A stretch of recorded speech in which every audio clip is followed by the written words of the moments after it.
दोस्तों की हाल चाल जनाब तुसीं वेखदे पे हो अपना देश पंजाब टीवी ते मैं तुहाडा मेज़बान मुहम्मद नदीम खरल। सब तो पहले अपने चैनल नूं करना है सबसक्राइब ते बेल आइकन ते क्लिक करना है एक अच्छी ते बेहतरीन वीडियो दा नोटिफिकेशन हमेशा तरह वीरां नूं मिलदा रहे। वीर वेखदे रहन।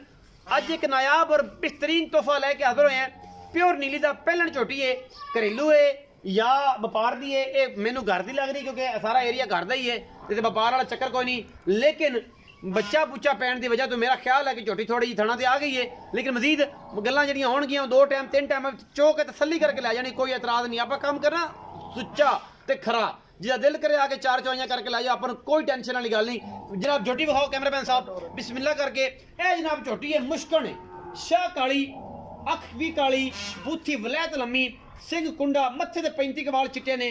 बाकी झोटी कद्दों नस्लों खानदानों और हर पासों पूरी झोटी नूं कोई कमी नहीं, किसी पासों पहलन होके एडे कद एडी नस्ल एडी जात, रुग रुग दा सोहना थण, खुडा मैनू चंगा डूंगा और मैनू ढाक केडी आउट क्लास लगी हुई है। हड्डियां मैनू 3 ने, लेकिन 3 नाल या 2 नाल फर्क कोई नहीं पैंदा।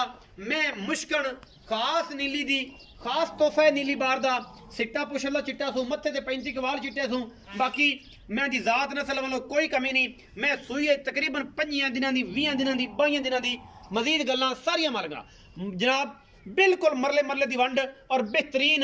इनू चौप असमा भी एडा ही मोटा होना है जेडी कि माशाल्लाह थन दी वंड है। और मैनू मगरू ढाक किवें पई है और खुडा मैनू किड्डा पिया है। मैं हड्डी विचली पलवान वर्गी है, लेकिन नाल अखां भी नजर आंदियां ने। और बेलियां नहीं यार नदीम 3 हड्डी वाली है, चलो ये 3 हड्डी वाली है, बरीक झोटी है, खास नीली दी, मगरू पट तकड़ा है, नलियां झोटी नूं बड़ियां सोहणियां, अगले पैर बड़े सुथरे, धुन्नी कोई नहीं, कौली कोई नहीं, ते जनाब मुश्कन इको रंग दी, छड्डो जी जांदी जावन दे कोई नहीं, तसल्ली हो जाएगी।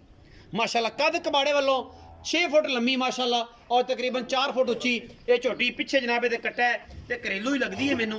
ते बाकी ये गल्लां सारियां ने वेखिए कि खिच ते मारदे जगे मसे फिरदा बेचारा। ओ मार मैं माशाल्लाह माशाल्लाह माशाल्लाह। ए पिछे कट्टा है जी, ये तकरीबन 20 दिनां दी 15-20 दिनां दी सूई है। ये जी बेचारा माड़ू है मेरे तरह, बाकी कोई नहीं रौला, अल्लाह के खास फजल नाल झोटी बड़ी सुथरी है। ते आओ जी सुखरा साहब, बिस्मिल्लाह करा सर। अस्सलाम वालेकुम भाई। वालेकुम सलाम। दुनिया जानते जनाब नूं अज दे बड़े दिनों बाद दर्शन होए। शमान भाई की हाल है? अल्लाह का शुक्र भाई, से ठीक है। हाँ जी भाई शमान झोटी विखाई जी, बड़ा नाम है इसका, लोग तेन बड़ा जानते हैं, बड़ी इज्जत करते हैं। ये व्यापार दी है या घर दी है? ये अपने घर, ये घर व्यापार दी, ये सारा माल घर दा? हाँ सारा यार कैमरा लाओ जी, सारा घर का, ये सारा माल घर दा? सारा माल जिन्ने गाँव में। हाँ अच्छा भाई शमान एक तो थाना भी आई खड़ी, हाँ जी। ये की वजह है जन्म दसनी? ये भाईजान को बच्चा लग गया होना, बच्चा लग आज तो फिर दी विच खुली ही तन पता बच्चा लग। अच्छा जेड़ा दुध आप 4 टाइम चुआ देना है, 5 टाइम चुआ देना है, अगले बूहे ते जाके अपन टेंशन होए वो दुध कितना है? भाईजान 15 दिन चोई जान 12 किलो दूध देंगे। 12 सल्ली कर तसल्ली 6 किलो सुबह 6 मैं कहना भी 15 दिन चोवन मेरे को रमन खान पीन जेड़ा होया अल्लाह दा हाँ शुक्र। अज मिसाल होना जेड़ा लभेगा हाँ घरां च। हाँ इंशाल्लाह देखिया जी ध्यान नाल त्याग करिया जी यार। अच्छा भाई शमान ये पहलन है, हाँ जी पहलन मुंह दा कोई पता? मुंह नहीं देखा यार मैं, मुंह दा कोई पता मुंह नहीं पता हाँ जी है? पहलन पहलन जी तसल्ली बख्श जर्मन पहलन मुहब्बत प्यार वाला मुल कर दे मियाँ कि जनाब मझ जड़ी है ना ते बंदे 2 अरफी जी गल करन लम्मी छोटी गल। नदीम भाई मुल तो हैगा 360। अच्छा बहरहाल 3.5 तो आप घट नहीं देंगे।